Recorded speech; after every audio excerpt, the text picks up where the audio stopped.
And welcome into what we're calling our Lenten Reflections. And during the season of Lent, we want to reflect on things in our lives and especially reflect on how God has taken a real interesting and a very strong step in helping us in our lives. And our guest today that we're going to be talking to is none other than Bob Mosca. Hey, Jack. Hi, Bob. And you know, Bob was very interesting because it was a Saturday morning, a little bit late in the morning, and we were at the house. And I live in Montgomery, of course. You're in Birmingham, right. And I think Bobby, your son, called me. Yeah. And he said, "Dad's in the hospital, and he's not expected to live. This is Right. It's everything is very critical at this point. So Pat and I had a couple of things that we had to get just pushed out of the way." And we did, and then of course we drove up to Birmingham and came into the hospital. And you were in the hospital room, and you actually were starting to recover a little bit at that point, I think. Yeah. But it was I was in intensive care when you came. Oh, up. yeah.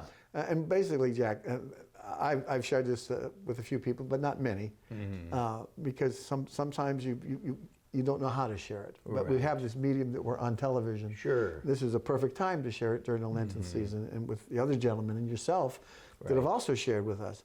But I had gotten prostate cancer, and I had a prostatectomy, but my PSA was still going up. And so I went to a healing service because I was going to have radiation therapy next. And so I went to a healing service at River Chase United Methodist Church. By the way, we have one the first Sunday of every month at River Chase United Methodist Church at 5 p.m., a healing and prayer service. And so I went to the service, and the priest at the time, or the minister at the time, after it was all over, said, "Bob, something is going to happen to you, but you're going to be a better person when you come out of it.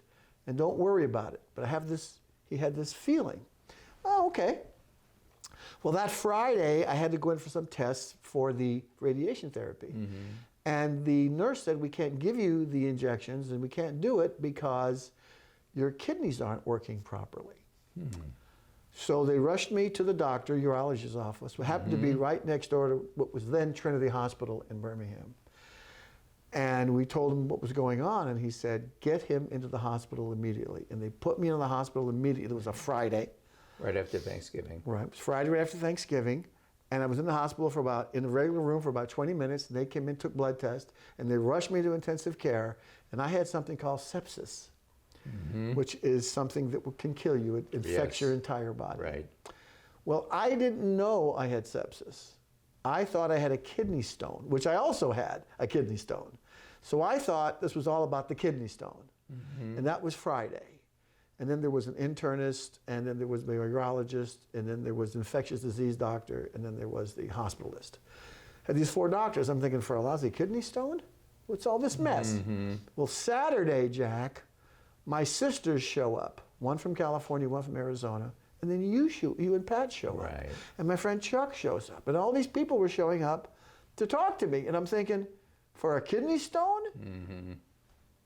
Well, that night, that Saturday night, I went into what they thought renal failure. So they ran me back into surgery, and they put a stent in my kidney. They put me back in intensive care, and they're watching me. Now, all this time, Jack, I don't know how sick I am.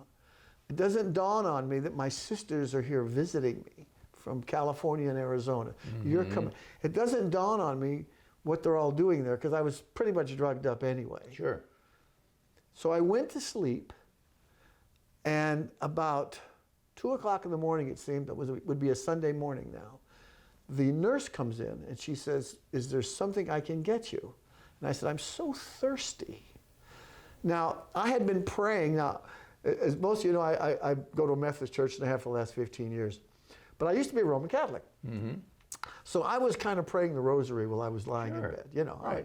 that's what, because when you grow up a Roman Catholic, You learn that. they teach you that until your brains fall out. Anyway, so I was just doing that. And so she comes in and she says, I told her I need a glass. She says, "I can't give you water." She said, "But I have an idea." So she comes back with a forceps and a sponge, right? And she takes the sponge and she wets my lips. She says, "How's that feel?" I said, "It feels a lot better." At that moment, for some reason, Jack, I thought of Jesus and his lips being On the cross. on the cross. I thought of that. I don't know why I thought of that. I just did. And then I laid back in bed. I'll never forget this, as long as I live and even after I live. I lean back, and in front of me, I see a vision of Jesus Christ on the cross. I see this vision, Jack. Now, I haven't told people this because a lot of folks say this guy's nuts. Right, There's no right. such thing. No. This doesn't happen to people. It does. Anyway, it happened to me. Please believe me. And I fell right to sleep. Well, it's Sunday morning at 6 a.m. The infectious disease doctor comes in. And he said, we just did a blood test, and your blood's completely clean. You have not. I said, clean from what? Yeah. Yeah. And he said, well, we almost lost you. And I said, what are you talking about? And he said, you had sepsis, Mr. Mosca, and your family was all here because we didn't know if you were going to make it. Right. Well, Jack, just like what you said, you come out of that thinking, I got a second chance. Absolutely. And so there's a lot of things in my life that have changed. Sure. And one of them is I'm part of the healing service. When you come to River Chase Methodist Church for the healing services on 5 o'clock, the first Sunday of every month, even Super Bowl Sunday, we did it. There's 4 or 5 of us that pray with folks, and I'm one of them. And it's one of the things I never thought I would do in my entire life. But the power of prayer, Jack. Absolutely. I found out that my little sister's husband, my brother-in-law, had a good friend in New Jersey, and he got the congregation to do a Catholic Mass for me in New Jersey. You here in Montgomery. Sure. People I didn't even know. Right, I found out later that we're praying for. The power of prayer, I'm just 1,000,000%. Oh, yes. Ladies and gentlemen, it's real. Trust me. Good.